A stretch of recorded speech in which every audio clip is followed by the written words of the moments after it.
Hey everybody, welcome to the Kid Contractor Podcast. Welcome to the show, folks. Awesome episode here. I'm really excited for a guy I've been following here for a little while who's built a dirt empire, and maybe not in the way you're thinking. And he's built a dirt media empire, and I'll let Aaron describe more so what he's doing in the dirt world and how I think that pertains to us landscape and hardscape contractors that are doing more than just mowing grass and planting flowers, maybe, as I was kind of joking with Aaron a little bit earlier with. Aaron Witt, how are you, sir? I am super. Yeah, I've built, I guess, a dirt empire with no dirt. Well, and that's what is the one of the fascinating parts of it, because we all know, I just met with Dane met him for the first time out in Montana, out in Belgrade, Montana, with his all blacked out excavators. We were on a snowmobile trip out there with some buddies last week. And again, my landscape hardscape equipment and tech nerd buddies, Andy Mulder, Jeremy Swihart, and a handful of other dudes, the Turnos, they're like, we're going to try to see Dane's shop while we're out there. And so we stopped by for a few hours, and man, that dude's got some cool stuff set up out there. Yeah, his setup is so nice. I've stayed the past 2 summers at his house for a little bit. Yeah, he just messes around. I don't even think he works. Yeah, well, that was the joke, because when the guys first got there, like, where are you? He's like, oh, I'm down the road here. I'll be here for a little bit, and just they got so much cool stuff going on there. And Aaron, I guess for the folks again in our world, which the premise of the Kid Contractor podcast is like drawing the commonalities out of business, and be it landscape contractors, mowing companies, bridge construction companies, pizza shops, whatever. We all deal with the same stuff, and Buildwitt, I'm sure, the same. We all deal with the same stuff: the HR issues, logistics, people, again, employees. As far as the lack thereof or the abundance. Every business deals with all this stuff, and so you've built a media company focused around the dirt world. Aaron, tell us how you describe what you do. It's challenging. I'm still trying to figure out what we do. I grew up as white collar as it gets. My dad was a tax lawyer, so I didn't have any exposure to any kind of blue collar world work growing up. I wanted to get into construction, though. I'd always loved bulldozers, heavy equipment, anything that moved dirt back and forth. So I got a job in construction right out of high school at 18 years old. I cold called the owner of a company working in my neighborhood, asked for a job. He said, he asked, how old are you? And I said, 17. He's like, well, call me back when you're 18. I can't hire you yet. So I called him back. I start right out of high school. First time on a job site. I didn't know what I was doing. I had no concept of building anything, doing anything, working hard. But I just did my best and fell in love with the industry and knew that this was the place for me. So I got an engineering degree. I worked for 5 different heavy civil contractors while I was in college, worked all the way through school, got as many different types of experience as I could, went into road building out of college in Texas. And that was my plan, was to go be a contractor. I wanted to move dirt for a living. I wanted to own equipment and build stuff. But when I graduated, I started taking my camera to work. I started posting some photos, videos on the internet, and it took off. So I quit my job 8 months out of college, said I'm going to try to go tell stories about the industry full time and see where this goes. And here we are today. We have about 75 full-time people, probably another 50 part-time folks helping us out in various areas of the business. We have a media business that just does exclusively storytelling for heavy civil and mining companies, mostly in the United States, some abroad. We have Buildwood Services, which is a marketing business, and that is branding, web, design, all kinds of marketing services for, again, just heavy civil and mining companies. And then we've grown into Buildwitt Training, which is a software platform helping contractors effectively train their people using small videos daily on things like inspecting the undercarriage of an excavator to how to lead effectively if you're a new foreman. So that's the latest venture, and it has been a adventure, to say the least. Yeah, I mean, on the app and the other stuff, I mean, you've pulled in some big names on that stuff. And I mean, Jocko Willink is the first big name comes to mind. And then guys running some also, I always think I'm saying it wrong. I think it's pronounced Blunt, but it's looks like it should be Blount, right? Yeah. Yeah. So Yeah. you got a bunch of big names like that in there on those apps and trainings and stuff. People with legit credit or credibility, in that world, right? Yeah. I think I was just on a call with a big growth equity firm just before this, and they're like, "So how'd you do this? Like, how'd you get here?" And the secret's been, well, I've just consistently told stories about this industry for 6 years now, and I love this. I love this market. I love being here. I see this enormous workforce challenge as a big opportunity, and I'm tired of everybody like pointing at each other, saying, "No, you do something. You do something." I'm like, okay, I'm gonna go do something. I don't know what I'm doing, but I'm gonna go try something here. And I guess along the way, it's resonated with a lot of amazing folks, which is why we are where we are. We've been able to hire some amazing people. We have amazing investors now. We have tons of customers, just amazing world-class businesses. Some have been around for a century plus. It's wild to see how many folks are on board. And then those outside folks like Jocko and others. We have a Dirt World conference, a Dirt World Summit in October, and Jocko will be involved in that too. So it wasn't a one-off deal. There's plenty more Jocko coming soon. That's awesome, man. Well, and Aaron, I didn't get a chance, kind of our pre-recording conversation here. I didn't get a chance. This is one of those cases, folks, where like you meet somebody and they, if you're in social media, they know a lot about you because you're putting your whole life out there. And, I don't know much about them. And this is one of those cases where I know a lot about Aaron because I've listened to his podcast, the Dirt Talk podcast, and YouTube channel and Instagram stuff and all that. Aaron hardly knows me from Adam. I think my common, the way I even got to barely know Aaron through this is our friends at Brentels out in PA. Yeah. With Rex Enterprises. And so folks, for Aaron's not aware of like the train wreck this podcast normally is, which is just like, we're just having conversations. We're just talking. It goes all over the place, whatever. So Aaron, I wanted to preface that a little bit earlier and I didn't. So it's just a conversation. We're just chilling. We may look at the very moment like we might have our crap together, but looks are deceiving at this moment, man. So yeah, I tell everyone, like, we don't have any idea what we're doing. We have our own podcast and it's just dumb conversation for the most part, especially driven by me. I'm the idiot. We have some smart people on, but it's this whole thing. We're just making it up as we go. Well, I really do enjoy your podcast. Again, Dirt Talk there, folks might check that out. Or I would implore you to check that out actually. Cause it's a great, this is something I've been big on like my whole career of landscape construction and now into social media stuff, whatever this has become and is. But I've always been trying to read other trade journals from plumbing to dirt work, electrical, whatever. I like just having a broad sense of understanding, I guess. Not that I have any in-depth knowledge of anything. But I love having a broad array of knowledge, I guess. At least I'm aware of stuff that exists, right? I'm confused on a higher level, maybe. And so what I'd encourage you to go, over and check out the Buildwitt stuff and the Dirt Talk podcast is to expand horizons because, my buddies in hardscape, they're running serious hardscape construction businesses and large commercial install businesses and stuff, are utilizing a lot of technology that's coming over from mass earthwork projects. A lot of the geospatial stuff and GPS stuff, even on 5-ton, my buddies with 5 and 8 ton excavators have 3D Trimble systems on their excavators and they're doing rover data. My buddy Jeremy Swihart is absolutely on the tip of the spear in our little world, doing some incredible stuff with data capturing. And so folks, what I want to encourage you to do is, be sure to branch out and be listening. You could say you go a mile wide or a mile deep and I don't know. I've always just been the guy that I like to go really wide and broad and try to just make sure I gather a bunch of information as best I can. Right or wrong, I don't know, Aaron. But yeah, you mentioned you help companies tell stories. How does that benefit them? What does that mean? And what's the ROI for them there on that end of thing? Well, all of the trades, it starts with this perception problem. It's essentially this PR problem that the trades has first and foremost. There's a lot of other problems. It's not this one issue, and if we solve that one issue, our workforce challenge will dissipate forever. But that's one of the core issues is other industries have told their story a lot more effectively, like tech, finance, real estate. And our industry has historically just hidden under a rock. That's construction, that's mining, that's landscaping.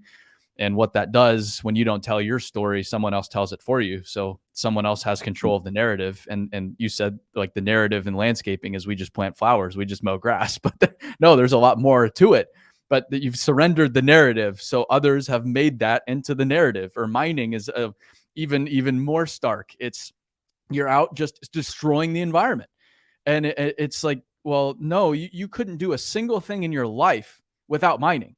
That's where every single resource comes from. It's either that or lumber, or oil and gas. There's only a few places where every resource that we know originates from. So that's the big importance for contractors. In the big sense, we as an industry need to tell our story, because no one is going to tell it for us. And until we tell our story, we're completely it's delusional to think that there's going to be any change coming our way from a workforce standpoint. And then two, on an individual basis, there are so many benefits to telling your story as a company. I employ 75 people because I've told my story online. This business wouldn't exist had I not leveraged social media to tell our story consistently, tell the industry story consistently. I have so many friends, business partners, people that work for us. Almost every single relationship in my life now can be tied back to social media. So I think as an industry, we have a duty to tell our story, because without that, we're going to fail as an industry from a workforce standpoint. And then two, there are so many benefits to it as a company. And sure, there's this fear, there's this deep rooted fear in a lot of times, a lot of ways that needs to be overcome. But once you can get past it, it is 99% amazing. Yeah, that was an interesting thing you mentioned. You were on a flight somewhere, and someone asked what you did, and I think you're going to oil sands or some strip mine or something somewhere, and someone's remark was, "Oh, they still do that." Yeah, and it was it was mining in general. Clueless. It's terrible. The world is clueless. Yeah, as to why the lights are on still. Well, why the lights are on? It's like, where do you think this plane came from? Right. It's all oil and mineral based. That's the entire thing. It all came out of the ground. I love that you also, you mentioned if you don't control the narrative, someone else will. And that's such again, in the mining world, and the same with us here, landscape contractors, and the disservice we've done to ourselves as well. It's something that, how do you encourage a brand, or I say a brand, but a company that, hey, you're having employee issues. Well, let us help you communicate like how cool your job actually is and what you do and how important it is and vital. And I have this struggle even with having guys on my podcast here, just to have show people on the podcast alone, was like, dude, you've run a contracting company for 30 years. Like, you have so much I know I could get it out of you, of like how you could help young contractors figure out what they're doing and like share your stories. And, oh, I ain't got nothing to share. I don't, what do I know? And like, what do you do to help convey that, of like, you do believe me, I can get your story out. I've been talking about this recently. I think solving this workforce challenge, it's the exact same formula, whether you're in heavy construction, landscaping, vertical construction, plumbing, whatever it is. I think it's the same formula. It starts at home. It starts within the existing workforce. It starts within existing companies. It's not a recruitment problem. If we figure out our existing problems within our industry, the recruiting will figure itself out. If you build it, they will come. I'm not 100% certain on that, but I am pretty damn certain on that. And I've broken it down to cover all generations. It's, the purpose of life is to find your gift. The work of life is to develop your gift. And then, I'm screwing it up. So it's discover your gift, develop your gift, give your gift away. Usually I have the quote in front of me. And so when you're to discover your gift, it's an iterative process. A lot of young people are very frustrated in their 20s, but you have to work hard. You have to watch others, get wisdom from others, and you iterate. You try different things out. You reflect. What am I good at? What am I bad at? What comes easy to me? What do I just hate? And you keep going down that path. It's not this lightning bolt that strikes you one day like, oh, I got it. I was just sitting on the couch. Like, that's it. It comes out of doing. You have to go do. You have to try. You have to fail. You have to talk to others, learn. But it starts with earning the respect through hard work. That's what I had to do when I started as a laborer It's the exact same formula for anybody. Hmm. And then once you find your gift, that the work really starts where I'm at, why I'm on this podcast, why I'm doing what I do, speaking, social. I'm developing my gift. I think my gift, I've been given this opportunity to tell stories about our industry and really help our industry overcome this workforce challenge. So I need to work hard to develop myself to be worthy of that. But finally, you have to give it away. You have all of these older guys that have spent decades in our industry learning all of these amazing lessons, and then they just walk off site and they take it all with them. Yeah. And it's like, what do you want your legacy to be? Because if you walk off that site with everything you learned along the way and you didn't pass it down, your legacy is nothing. You're taking it all with you. This industry's given you so much. You have to give it all back before you go, or else we're going to be screwed as an industry. And they might be fine, but where does the industry go? The industry's in trouble. What if our industry's in trouble? Well, then what happens to their kids? If their kids don't have consistent drinking water, consistent food, roads, infrastructure, all of society erodes. This is really serious.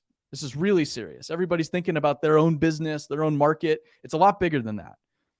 So for these older folks, it's like you have to give everything away before you're gone, or else you're doing everybody around you a disservice. And that might look different too. You know, you came up in a different generation. 40 years ago, the way people taught and absorbed information was totally different than it was today. But 40 years before you, it was different too. And 100 years ago is different too. It's different every single generation. So yes, this generation might not learn effectively by getting a wrench thrown at them, like you got a wrench thrown at you. But that's beside the point. You have to put your ego aside and say, yeah, maybe this generation does learn differently. And that's okay. That's okay.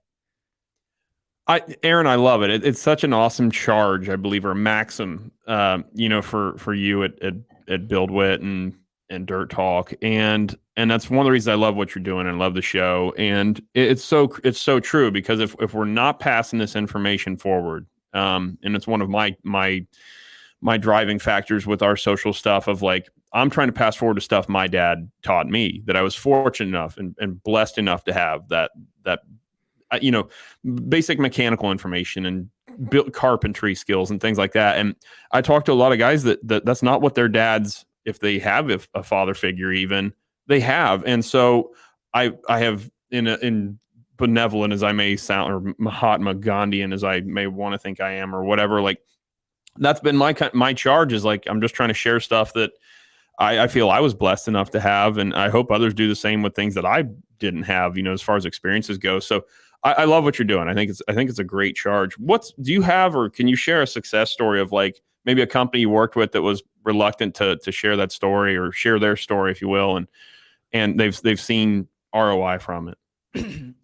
Just about every company we've worked with along the way. I don't think any company is fully comfortable with putting themselves out there, especially for the first time. You have companies that are better than others. And so some companies come to us and say, hey, we were already doing a lot of marketing and we just want to do more. Great. That's fantastic. Those companies are a lot of fun to work with, but we've also worked with other companies that, like there's one company working with in Alabama right now, hey, we have a website from maybe the mid 2000s. We don't even know when it was created. And we saw what you did with CW Matthews, and we want to be part of that too. We have a great story to tell.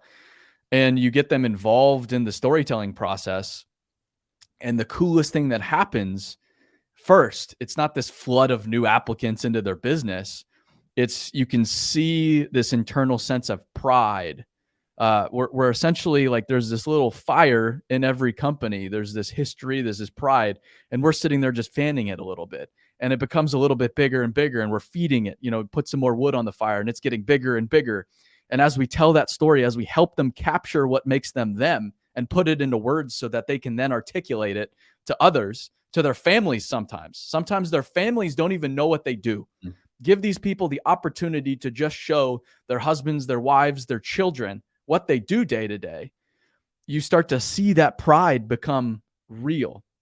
So I'm sure, pull up all kinds of numbers and fun stuff, but the most fun for me, the value for me that I see, that I get most excited about, is when we finally go publish a new website or a video or go tell a company story.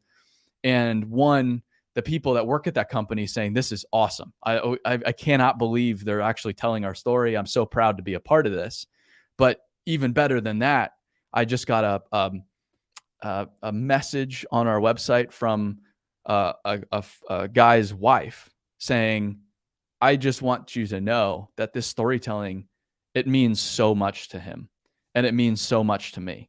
So thank you for what you're doing, because I'm glad someone is out there telling this story. That to me is the real value.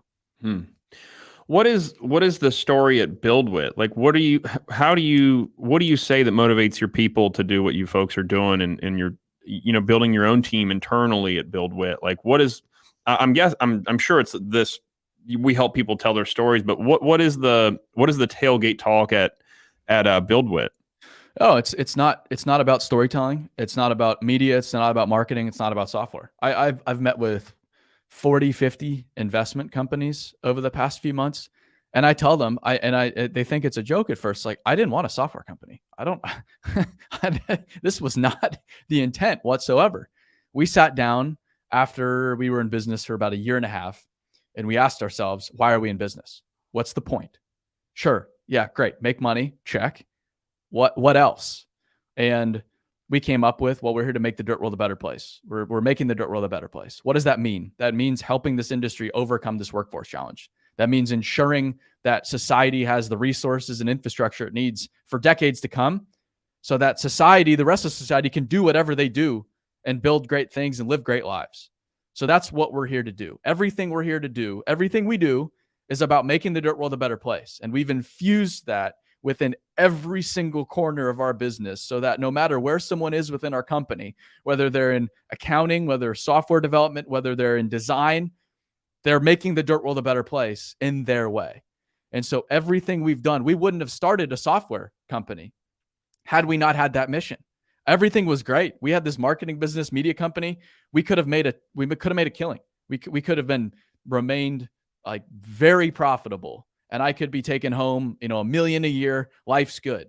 But we looked at the wall, making the dirt world a better place. We need to go bigger. We need something more scalable. Storytelling's important. Social media is important. We're still going to be doing media. We're still going to be doing marketing. It's more important today than it ever has been. But we have to go bigger than that. And that means taking on more risk. That means doing things that we've never done before. That means getting uncomfortable. That means failing. But that's what we have to do to make this happen.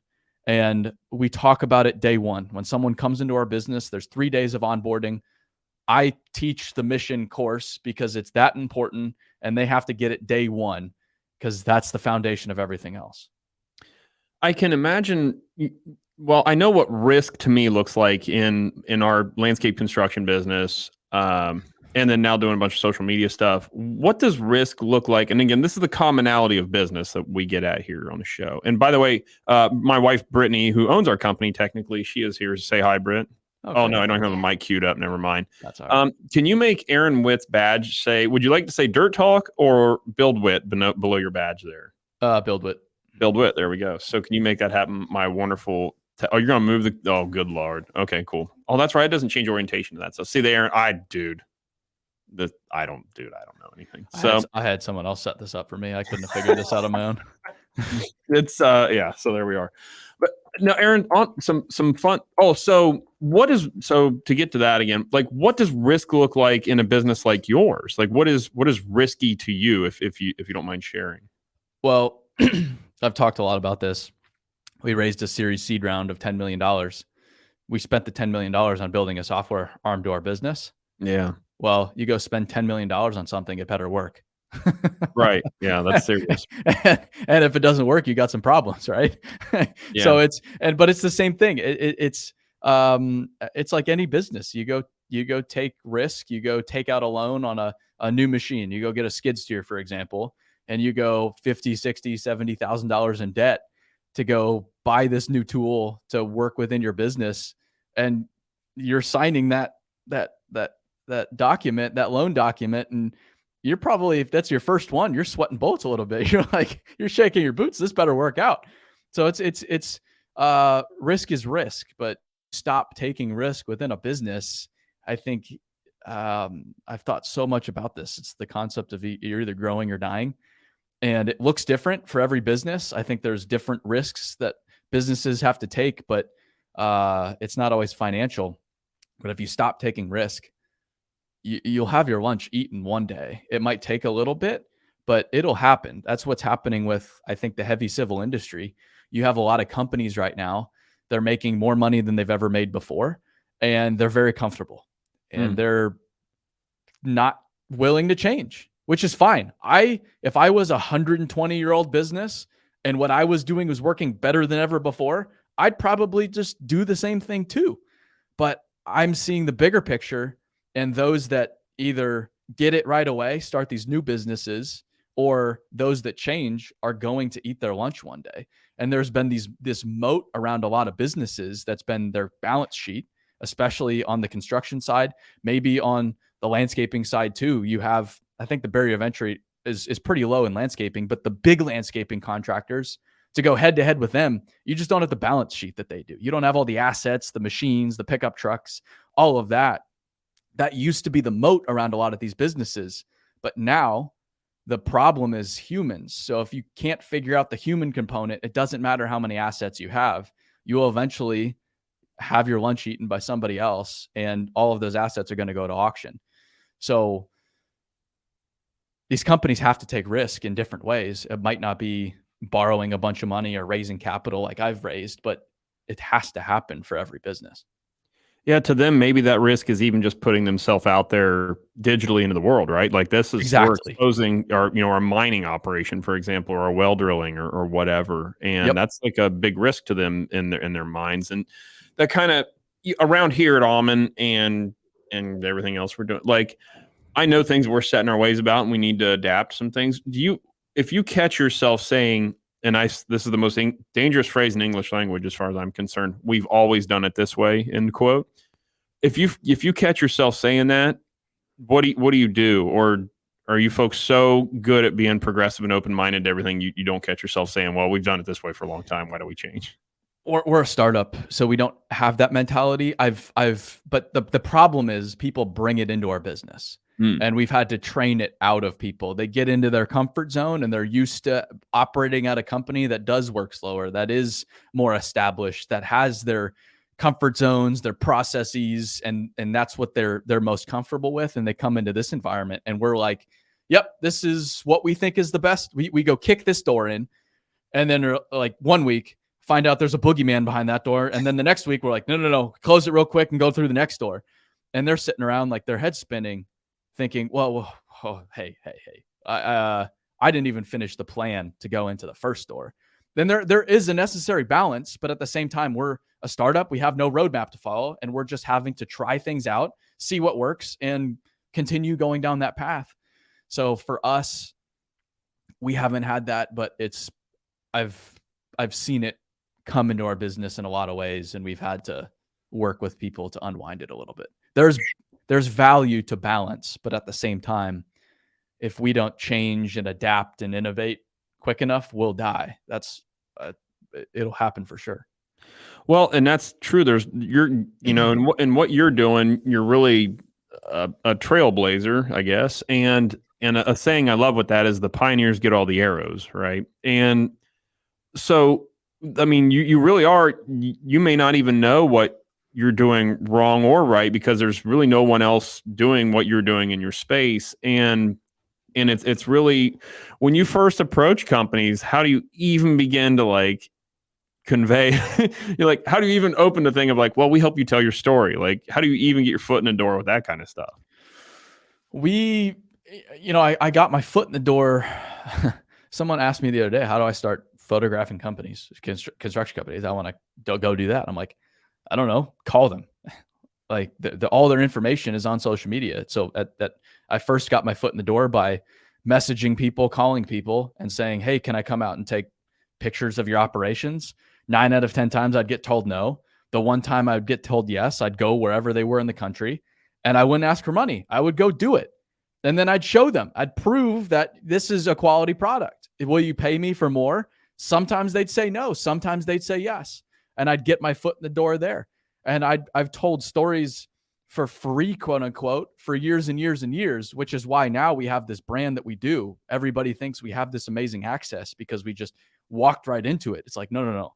Yeah, you haven't seen the thousands of emails and phone calls I've been told to go screw myself, and all of the site visits and the hundreds of trips every year. And all of that went into the access we have now. So today, it's more so we have good brand awareness, which is really helpful, but the conversation is more so out of curiosity than anything else. Tell us about you. What do you do? What are you struggling with? Here are some of the things that we do. What do you think might fit? What do you want to learn more about? It's more so just a curious conversation than buy our stuff. And so, but initially it was, if you want to start a company, you'll figure it out. If I can talk you out of starting a company, it's probably not for you. If you want it, you'll figure it out. And there's nothing wrong with that. I mean, 8 out of 7 days a week, I wish, man, I should just go work for somebody. It'd be so much better, because I've burned through every relationship I've had since the company started. I've had problems with my parents for the first time.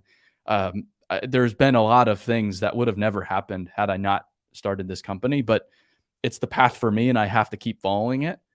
That said, it's not the path for a lot of folks. And honestly, it's a better quality of life for most of those people. Well, that actually kind of segues right into a good question I had that I forgot, which is typical of me. You're there in Nashville. How did you settle in Nashville or stay in Nashville, or how did that with the headquarters there, which is a beautiful offices, by the way? Thank you. I can give you all the logical reasons: the no state income tax, the central location, the reason that it's a destination, great labor market. Like, I could give you all that, but the short of it is, it's just a gut feeling. I moved to Texas, so I got a job with the company I was working with my senior year of college, and I was in Arizona. I grew up in Arizona, so I was going to school at Arizona State, and I was going to go to Texas to work on this one road construction job. And they sat me down a few weeks after I was supposed to go, or a few weeks before I was supposed to go out there. They said, "We want to keep you in Arizona." And I said, "Okay, if that's the case, I'm going to another company. I don't want to be here anymore." Because there was just this gut feeling that said, you got to go. You have to go out there. And so I go to Texas. I go to work in construction. And then I go work for a software company for a little bit. I quit my job. And I moved back to Arizona to start the company because I'm going to go live with my parents. I don't have to worry about rent if that's the case. I have no cost of living, so I can go focus on this business 100%. But there was still that 8 months away wasn't enough. It was still that gut feeling, you got to go somewhere else. And so I had that in the back of my head as I traveled the whole country for 2 years, going to almost every major city in the United States. And I would just, hey, how does this feel? How does this feel? How does Austin feel? How does Denver feel? How does Nashville feel? How does Boston feel? And for whatever reason, Nashville was it. Aaron, and that also, I apologize. I was looking at my note here. I remember my question, but was there a conclude or an additional conclusion to that statement? Did I cut you off? I'm sorry. No. Okay, cool. And you mentioned, I might have, and that ownership is that way, right? And that's, again, a commonality of business, right? Like, I could make a lot more money a lot of times and go work for someone else and deal with half of the crap. If you gun to your head, you had to go back out in the field in construction, what would you go do? What would you apply? Where would the Aaron Witt resume go to? Like, not company wise necessarily, but position wise and job title and machine or whatever. It's like, I wish there was a simple answer, but there's no. I've had to spend a lot of time in my head burning every boat there is. I can't have a plan B. I can't have a safety net to do this seriously. And so I've played that game in my head a few times, and I've quickly, no, it's not even worth playing. It's not even worth, okay, sure. Yeah, you could go call up a bunch of companies, go get a job tomorrow as an engineer, maybe even a superintendent, whatever it is. But I can't do that, because then I have an out, I have a safety net, and there's not that urgency, desperation that I think I need right now. So this is it. Like, this is the place for me in this industry. I don't know why, but here I am, and it's now my job to make the most of it and just stay on the path. And a lot of days I don't want to. A lot of days there's like a guy that runs up and kicks me and tries to just like wrestle me off it. But I don't have a choice. I have to just keep walking. That's awesome, Aaron. What then, when you were in the field back in the day or in construction, what was your favorite and least favorite task then in when you were in the trenches, if you will? I loved being a laborer, and it was my favorite and least favorite task just in general. Being a laborer, especially in Phoenix, Arizona in the summer, it sucks. And anybody say it's a dry heat, like, they have not worked in Phoenix, Arizona in the summer. I know that for sure. If they say it's a dry heat, it's brutal. It's if it's 115 degrees and you're in a ditch and you're in a trench, a few feet below the ground, or sometimes 15 feet below the ground, it is brutal, man. But those are some of my best days too. Just working hard with a bunch of people that are also working hard, solving problems, using big equipment, making a difference in the world. You work hard and you look back, you're laying pipe and you're like, wow, I started over there this morning and now we're here. That's pretty cool. And you get in your car and go home and then just pass out that night. So I loved being in the fields with no worry than, this is my jumping jack, and all I need to do is compact this trench indefinitely. I have 10 hours of compacting this trench today. That's all I have to worry about. And not, don't die along the way. Don't get heat exhaustion. Don't run your feet over, and don't pull your back out, mess your back up pulling it out of the trench. You're good to go. The jumping jack compactor, the devil's compaction instrument, as far as I'm concerned. Now there is a Buildwitt. What is it? Again, this is one of those cases, folks, where I know more about Aaron than Aaron knows about me at all. But there is a Buildwitt. What is it? Grading and excavating contracting company, correct? They're the lowest price around, or something. I forget what the banter is you have with your what's your co-host on Dirt Talk there? His name, forgive me. It's not Eric Jumper. It's the other Alex. Alex. Thank you. Thank you. You have a Holstein colored.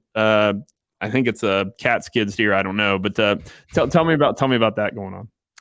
Yeah, it was just a joke one year. I wanted to make a fake grading contractor, so we called it Buildwood Excavating and Grading, and just started making jokes. No time off. We're the lowest number guaranteed. Quality, not promised, and just making all of these insane. We built a fake website for it, making all these insane. Like making fun of contractors, essentially, safety, quality, teamwork. Like every single contractor out there, this parody of grading contractors. And a lot of people got the joke. Some people didn't find it very funny. And some of our customers thought it was serious and we were becoming a competitor. I have this crazy idea of actually building a small construction business as like a skunk works, and being totally transparent about everything we do, pricing on everything, bidding, profitability, equipment, all of it would be totally out in the open, published every day, every week, whatever it is. But now is not the time for that. So as of right now, Buildwood Excavating Grading is a joke, but we do have a skid steer, a 259 cat that is dressed as a cow. And a Holstein at that, folks, for anybody that knows the bovine world at all. Yes. Well, and while we're on satire at Buildwitt, you have a very supportive wife. I see on Instagram. You mentioned, how you're always traveling, and she's out with, back surgery or something, and you're still traveling, all that. Yeah. Any accolades you want to throw her away? Yeah, that's another thing. I have a very dry sense of humor, and I'll say things straight-faced, very dry. But most everything I say, if it sounds ridiculous, I'm probably joking. Like, most everything I say is a total joke. And that's one of those things. Is I'm on a plane every week, if not multiple times a week. And that's the running joke, is I'm just a terrible, terrible husband and father. And always leaving my kids behind, no regard for them, no regard for my wife. I'm just working, and they need to deal with it because I'm there to put bread on the table. And a lot of people find it very funny. Some people don't either don't get the joke, or sometimes I hit a nerve with some folks and they're like, you need to stop this. This really isn't funny. Like, you should not be joking about your mother-in-law's death. Yeah, right, yeah, exactly. Like, she doesn't care, she understands the grind, all this stuff, like, I love it, But Aaron, I think it's hilarious. I have no kids, I have no wife, so that's why it's a joke. It's a fictional family. You know, and with the internet being what it is, right? The greatest thing ever for humanity and the worst thing for humanity ever, somehow, in my opinion, equally perched. You deal with plenty of naysayers and people that are, always in the comment section saying silly stuff and things of like, whatever. How do you keep that out of your, or people, oh, you're just in it for money or whatever, like that kind of trash? How do you, for other folks that deal with that, and people are scared, by the way, to put themselves out on the internet to deal with that crap, because that is my saying. When you step foot in the arena, you're putting yourself out there. I mean, that just is what it is. That's part of, like, I think why a lot of people are scared to go out there, right? Because it can be an ugly place at times. How do you keep the detractors out of your head, or maybe you're superhuman, you don't have any issue with it at all? I will admit, some negative comments sometimes get in my head way more than I would like them to have that power to. What do you do to guard against that? Oh, it totally gets in my head. We're tribal creatures, and if we get criticism, we so badly want to belong that it hits a deep rooted nerve within our psyche. And I've just honestly, I don't get into comments very much anymore. I don't. Hmm. I respond to messages. So if someone takes the time to message me, I try to message everybody back. And it's Aaron sometimes, has even responded to me, folks. I mean, he must mean what he's saying. 'Cause he's even responded to yeah, me before. So yeah, I wow. really will. Or somebody's like, "Hey, could I call you?" Like, yeah, here's my cell phone number. Call me. A lot of people don't actually do it. It's like, I'm pretty accessible, but I try to keep away from comments because it messes with my head. Hmm. And then when I do get stuff that's just rude, YouTube is great for that. There's just so Oh boy. many rude people on YouTube. It's now it's mostly just motivation. Like, I don't know. I almost like it. I like that 5 years ago when I was starting out, people probably thought, "Oh, this is gonna be a flash in the pan," and I'm still here, and I'm not just here, but it's only going in one direction. And I don't know if it's small-minded or not, but I'm working hard so that everybody's that's bet against us, like, I don't wish ill on them, but I wanna be sure that I can say, "I told you so. I Hmm. told you so. You were wrong, I was right." And I'm gonna work as hard as I can to make sure that the odds are in my favor. I think that's in my control. Um, so it's mostly motivation. Okay, cool. If you wanna bet against us, that's fine, that's your prerogative, it's your business, your money, you do whatever you want, but I'm gonna make sure that you can't look back on this and say, "I made the right decision." Hmm. I'm gonna make sure you were wrong. And it gives me a lot of just twisted motivation, I guess. What was something when you started out in this whole digital venture that turned out to be way different than you thought? I mean, like when I started my contracting business, what I thought contracting business would end up like versus how we are now, and things like my favorite thing is when I resort to is like when I was kid contractor, I used to think when I had employee issues or machine downtime, and so we're on a site till midnight or whatever, I thought we'll be a real contractor then. You know what I mean? And like now that we have all those issues, now it's just like I wish I didn't have those issues. What was like what you thought is what do you think versus how it's actually some things have ended up just didn't align with what you envisioned? Um, the way I take that is it was the first 2 years, maybe even into the 3rd, it was fun to play business. And, Mm. "Oh, I'm a businessman. Oh, look how big this check is," and go into the bank and yeah, you're right. That's $12,000. That's a lot of money, huh? Whoa. And go to these dinners and have drinks that are paid for by somebody else and go to these shows and, "Oh, I'm at Con Expo. I'm going to the John Deere party. This is so cool." I used to love the whole I'm playing business. This is awesome. And as we're not even close to where I want to be or where I think we can be, but now that we're a little further down the road, I have no interest in that. I'm like, I don't want to go golf. I don't want to go to dinner. I just want to work. I just want to focus on my craft.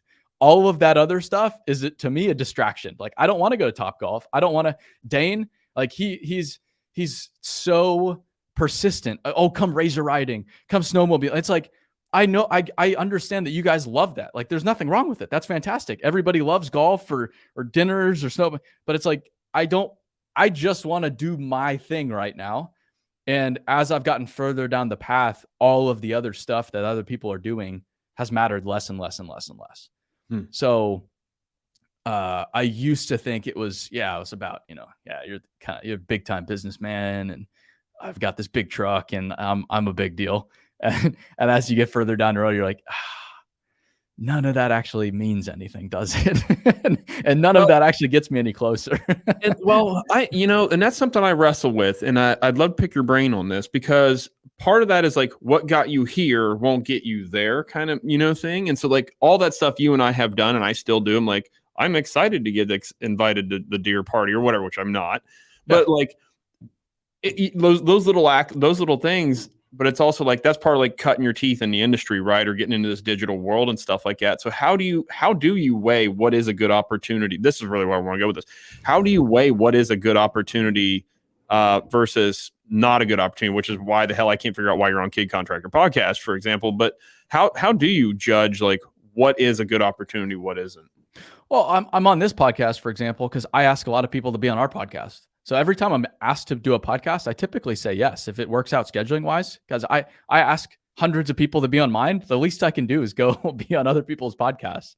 I view that as like my duty in the podcasting world to help as many other people, because a lot of people have helped me from an opportunity. And I'm not saying like the John Deere party, if you're excited for you, I know what you mean, Aaron. I want to clarify, like, if you're excited for you, sure, that's one thing. But if you're excited, like, to go on social media and talk about, yeah, I'm at the John Deere, so that other, like, your ex-girlfriend from high school is checking you out, like, yeah, that's wow. It starts to become a little toxic, a little poisonous. The way I sort out opportunities is a lot of it is just do what's right. Do what you feel is right. I think I default to no faster than I used to. Every opportunity used to be good to go. Like when you're starting out, every opportunity you're game for. And then you get further down the road and now your time is more precious. And now it's just a different world that you live in, and you're after these profitability goals or whatever it is. So now those jobs that you would do just 2 years ago, you would never even think about today. And so I think having a sense of where you want to go from here, and then just trusting in what you think is right, what feels right. So you kind of have to have a plan, but then also, like, is there a bigger picture here? Because if not, then I probably shouldn't do it. Aaron, you got to, I'll bother you for a few more questions here, if that's all right. On a personal, you're a runner, right? You do some marathons and things. Am I remembering correctly? I guess I hesitate to call myself a runner. I run. Okay. Why? What about that is intriguing or enjoyable and intriguing to you? A few different things. So I travel a lot, and travel's really hard physically and mentally. And so I think I view my athleticism and health as a competitive edge. If you want to travel and do this schedule and have this level of energy, I know how much work I put into my diet, my exercise. So you're going to have to do that too, just to be here, just to be at this level of energy. So one, it's like to keep up with the schedule, I have to be healthy. I have to exercise. And two, it's given me this huge mental edge. I think it's taught me a lot about life and about business. Like last fall, I ran a 100-mile race. You learn a lot about your mind and body in a 100-mile race, that you just go to a place you've never been before. And there's only one way to get there. You just got to do the work. And there are so many lessons coming out of it that are so applicable to everything else that you do. And you couldn't have learned that any way else. And then three, running particular is because all I need when I travel is a pair of shoes, and I have no excuse. There's no gym. It doesn't matter. Go run. The weather's not good. No, it doesn't matter. Go run. Like, oh, I can't bring this with me. No, I have to run everywhere. So I've eliminated that. I can't negotiate with myself anymore. So I work out every single day, no matter where I'm at. And I've done it for years now. Man, how do you? So we were on vacation in Florida a couple weeks ago, and I was real proud of myself for running up to 1 mile per day. And Nice. so I was very, 100-mile race, 1 mile, whatever, it's equal, right? And that 100 miles that's incredible, man. Like that's awesome. What does the Aaron Witt diet look like? I'm curious, and this isn't dietary advice, folks, and investing and all that kind of stuff. But what is the Aaron Witt? What are you into at the moment, or for a while, whatever it is? Just no nonsense, no processed nonsense is really the best way I can put it. So like this morning I have eggs and veggies, and then I have some yogurt, and then I have oatmeal and bacon. And tonight I'm going to have a steak and a sweet potato, just simple foods, no nonsense. When I'm at home, I cook for myself. And when I'm traveling, I try to be really clean. Cause again, I view it as a competitive advantage. It's what I need to do to keep up the lifestyle I do, or else like I see people, they travel for business and they're 100 pounds overweight. And I look at them like, I don't know how you do that. Like I'm impressed because You're tougher than me, actually. What do you, dude? Yeah, I am hurting as is. I don't know how you do that. And so that's why I have the habits I do, because it allows me to do my job and live my life a lot more effectively. Well, to that effect, and I've heard you mention this a lot on the Dirt Talk podcast with construction companies, especially, and I lump myself in there with that. Like my guys eat garbage from the gas stations and all that stuff. And I've heard you talk about, other, companies trying to incorporate or promote better health, better eating and stuff in the businesses and things like. And I was always curious, and you can deflect from this however you'd like, but like, do you have anything like that within Buildwitt with your 75 employees or something you do to encourage better health habits at all? Like, because I'm trying to figure out how to encourage my guys, we're not going to be here forever, and we might be here even shorter if we keep eating gas station pizza and Tornados or wherever they are for our whole diet forever.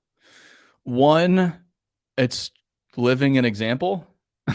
and I only talk about my workout schedule, my eating habits to serve as a good example for others. I hope, maybe this does something for you. I don't talk about it all that much. I'm only talking about it because we brought it up. But one, just be a good example. Because if someone sees you eating well, they start thinking about their eating habits. If someone sees you running a 100-mile race, they start thinking about, maybe I should get out and do something. And so I try, one, just to be a good example. Two, we have the beginnings of some sort of fitness well-being program. So we have like a Slack channel that is now every month. How's everybody doing? Just checking in on everybody. And hey, like, what are your goals? And have everybody publish their goals in front of everybody and just check in. Like, oh yeah, I got sick this week. I couldn't work out. Hey, that's okay. Like, as long as whenever you're better next week, let's get back on the horse. Right. And then a week after, hey, you get back on that horse? Yeah, I did. I'm feeling good. So just trying to keep each other accountable. We have a membership at the gym across the street. I don't know how effective all of it is, but first and foremost, me as a business owner, I try to be a good example for others, because that's the least I can do. And that's, I would wholeheartedly agree with that, is just starting with being the example, and being as little of a hypocrite as possible, which, I still succumb or suffer from hypocritical things, sure. But Aaron, imagine you do a lot of reading. What's some favorite books right now that you're reading or have read? What out there would you like to recommend at the moment in the analog world? That's another habit. 10 pages of reading every day. The two books I recommend everybody are Extreme Ownership by Jocko and Life, and Everybody Matters by Bob Chapman. I've got the book. I've not read it. It was referred to me. So it is remarkable. It's Extreme Ownership. Once you read that, you're just like, yep, I see things. I cannot unsee this. And especially as a business owner or a leader within a business, once you read Everybody Matters, that's another one that's like, I can't unsee this. I can't think Mm. about things in a different way. This has totally changed my perspective. And all it is about just caring for human beings. If you're lucky enough to lead, to inspire others, it's your obligation to care. And if you care, miraculously, people are safer, people are more productive, people are better family members. And his argument is, we have these issues that we do because our society's broken. And if we all as business owners can help our little area of society, we can elevate collective society. And it's not just this guy talking theory. I think he has 20,000 employees at his business, team members at his business. So it's not, you should do this, it's a good idea. It's, here's what we did and here's why it worked really well, which I resonate with very well. And that's the same with Jocko in life. It's, here's what we did, here are the principles that we learned in combat. And here's a story from combat to teach the principle. It's like, yeah, I can't really argue with this. And we have this Dirt World Summit. Tickets will go on sale in March or April. We're recording this February 28th. I don't know when this goes out, but we'll have tickets. It'll be available to not just heavy civil contractors. Anybody from the hardscape world will be able to come. Jocko and Echelon Front, they're doing a day, and hopefully we'll have others there speaking as well, all about leadership, caring for people, what you can do to develop yourself. It's going to be pretty spectacular. Dude, when and again, just for when is this and where? And do you know what tickets are costing yet? I don't know the details. So it'll be Houston, Texas, end of October. We'll have everything listed at dirtworld.com. It's not live yet, but again, March, April, it'll be live, and we're hoping to have 1,000 people. It'll be a really, really good time. Awesome. Well, I'd be happy to help promote that. I think that's gonna be rad. That's cool, man. Aaron, and just a couple more things and I'll let you go, or just hang up, whatever. That's fine too. Yeah. Who are you listening to? And do you consume much media? Are you watching Instagram, TikTok, YouTube much? Do you consider watch TV or anything like that? Do you have habits like that? I don't watch a lot of stuff, honestly. I listen to a lot of podcasts because I run and walk a lot. So I'll listen to Andy Frisella, Joe Rogan. There's a few, Jocko, that I'll listen to pretty consistently. I'll watch TV sometimes, but it's just like, I've been traveling for 12 hours and I need to be a vegetable for 30 minutes before I go to bed, but it's pretty limited. I try not to, on TikTok especially, I don't scroll. I just post. So I get in there, I post in the morning, and I get out. I don't scroll. I don't interact with TikTok whatsoever. Yeah, TikTok, you mentioned comments in YouTube. TikTok to me is a cesspool as far as comments go. It seems to be the worst platform of all of them for comments. Yeah, they're all bad. I Instagram seems to be the friendliest because I think I've been there for the longest. But yeah, TikTok is just the wild, wild west. It really is. Aaron, one other thing I want to touch on is your global travels, like Dubai and you're, I think, in Sweden and Germany. And can you touch on some of those experiences, and maybe we'll set this circus down here? Yeah, when I started, I traveled around the United States because that's what's cost effective. I was in Arizona, Phoenix, and I would a lot of times drive to California. So I was looking at my memories this morning on Instagram, and it was me 2 a.m. driving to San Diego. So I drive out to San Diego or California or wherever, and then I drive back to Arizona. So I didn't need a hotel room. And I drive to Texas and Utah and Montana, all over the country, and then started flying. And after about a year of really doing this consistently, I get a message from this company saying, "Hey, we've been trying to reach you, and we haven't been able to get a hold of you. We're legit. We want to talk to you." And it was the cat dealer from Saudi Arabia, Zahid. And they call me up and they say, "We want to have you out and take some pictures." And it was just me still at the time, like, yeah, sure. Like I'll go out to Saudi Arabia. What the heck? I spent a week out there. And it was eye-opening, just absolutely extraordinary to see the same machines used halfway around the world in totally different applications in a developing nation. It was remarkable, super eye-opening. And from then on, I've tried to go see our industry in different parts of the world because it helps inform my perspective. So go look at the Swiss and how they do things because they're a little further ahead. Go to Canada to see things. Australia this year, I think we'll go to Chile, potentially Turkey, Germany, Finland. We already went to Alberta. I was already in Australia. I'm going back to Australia. So we try to see how the world does things because it helps inform how we ought to do things here in the States. And we've called it Dirt World for a reason because it is a global industry. And a lot of other countries that are developed have the exact same workforce challenge we do. Germany, Canada, Australia, they're all facing the same problem we are. Is there a couple things that are just glaring that they're doing better than we are as far as the HR situation or equipment or whatever, that when you go abroad, it's just like, oh my gosh, we're so missing out on this? You'll go like somewhere like Germany, they don't have it figured out, but or Switzerland, they don't have it figured out, but they're in a pretty good spot. The thing that you'll see quickest is that everything is specialized for the task at hand. So every machine is tailored to whatever that machine is doing.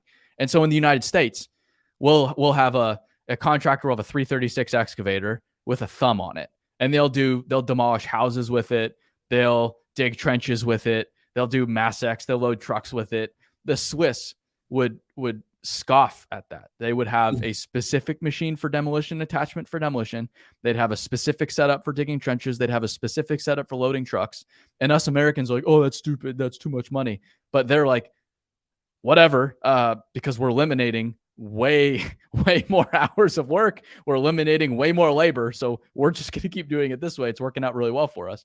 So they've eliminated a lot of labor by using technology and by tailoring their equipment to the task. The problem is that now you're eliminating that entry-level position. So if you're digging digging a basement, for example, using an excavator, and you don't have any machine control on that machine, you have somebody in the bottom with a grade rod, moving it up and down to make sure, hey, yeah, we're on grade, and communicating with the excavator operator. Well, you put 3D GPS in that excavator. Now you've eliminated that person, which is great for the business and honestly is necessary. But that's the only training that person, that's the only pathway to that seat of the excavator. And you can argue union, non-union, but a majority is non-union in the United States. That's the only pathway to that machine. So now that you've eliminated your only source of training, which is on the job, you have to go train effectively in other ways. And so what they've done is they've eliminated those positions, but they've created very effective training programs to get people up to speed without that essential on the job experience. Man, and that's some of my buddies again here are using the 3D systems and all that. And it is, my one buddy was digging a retaining wall underwater along a lake edge, and they knew exactly where they were. There wasn't a guy in waders and a grade rod down there, they're doing all, and it's exactly right. I think that stuff is really awesome. Aaron, to wrap us up here, this is going to drop before Connex. So what are your plans for Connex? Where if somebody wanted to try to meet you or run into you at Connex, are you hosting any meetups or anything this year that people might find you at? I will be speaking every day at different events. So every day on Instagram, I'll be publishing, probably linked into where I'll be. So I'm just going to say, hey, I'm going to be here from this time to this time, here from this time to this time. And so I'll be staying put in one place for at least a part of every day at the show. And so just look out on my Instagram, on my LinkedIn, wherever you follow me. I'll be publishing it everywhere to show people where I'll be at. And with that being said, Aaron, where can folks, where do they go if they want to learn more about what all you're doing? You could search Aaron Witt everywhere. So Aaron Witt, Instagram, LinkedIn, TikTok, YouTube, Dirt Talk podcast. We're everywhere. Yeah, and download the Buildwood app too, right? Because that's got some great stuff in there that a lot of great conversations on there that I've been listening to. Unless that's changed, I don't know, because I did that like a few months ago when you were. No, it's still there. It's going to be dramatically improved later this year, and our next iteration of that is actually going to be dirtworld.com. So you can check out dirtworld.com too to see what that's shaping up to be as well. Aaron, any parting thoughts or anything you'd like to convey that you feel is just always a misunderstanding or a misconception of either what you're doing or the dirt world or whatever, anything? I think the trades are the single greatest opportunity in our country for the next decades. So if you're in the trades, getting into the trades, thinking about getting into the trades, this is the place to be without a doubt. There's more opportunity here than anywhere else. I grew up around real estate and finance and medicine and all of these amazing top tier industries, but I still don't see as much opportunity in those worlds that I do in the blue collar world. And this workforce challenge is real. It's only getting worse. It's only going in one direction. We have over 40% of our workforce set to retire in the next 8 years across the board. That's serious. We can't fail at what we do.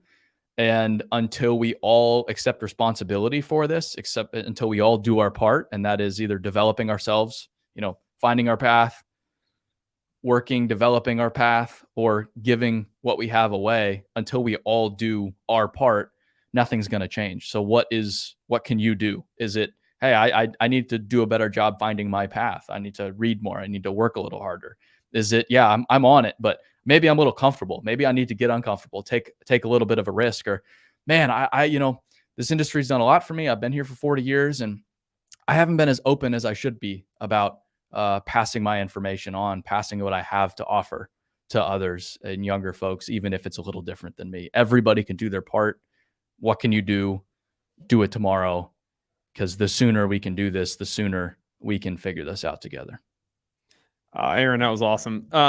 Dude, thank you so much for your time today. I know you're incredibly busy. How do you manage with people like me tugging at your coattails and all that? How do you manage time? What's your philosophy on time management? One last question. I'm sorry. Hire an executive assistant. There you go. Well, that's my wife. So there we go. Seriously though, I see so many business owners, they're just run around with it's just chaos. And I hired an executive assistant. I think we had maybe 20 people full time, and get a part-time one. I don't know, but get help and because they can help you and they have that outside perspective and they can do it so much more effectively than you'll ever be able to do it. So Jessica essentially runs my life, and if she knows about it and it's on my calendar, I'll be there. But it all goes through her now, and it's probably one of the best decisions I've made as a business owner. Huh. Interesting. That's awesome. There's so much more I could bug you about here. Aaron, thanks again. Check Aaron out here on all the social channels, wherever you choose to consume digital content there. Aaron, thanks, man, so much for being on the show here. Yeah. Thanks for having me. From the Company Cam Kid Contractor podcast here, Company Cam Studios. I sure would like you to check out all the Buildwitt stuff here and Dirt Talk podcast. And if we see you in Vegas here in a couple weeks, I look forward to it. And Aaron, thanks again, man, for your time today. Yeah. Thank you.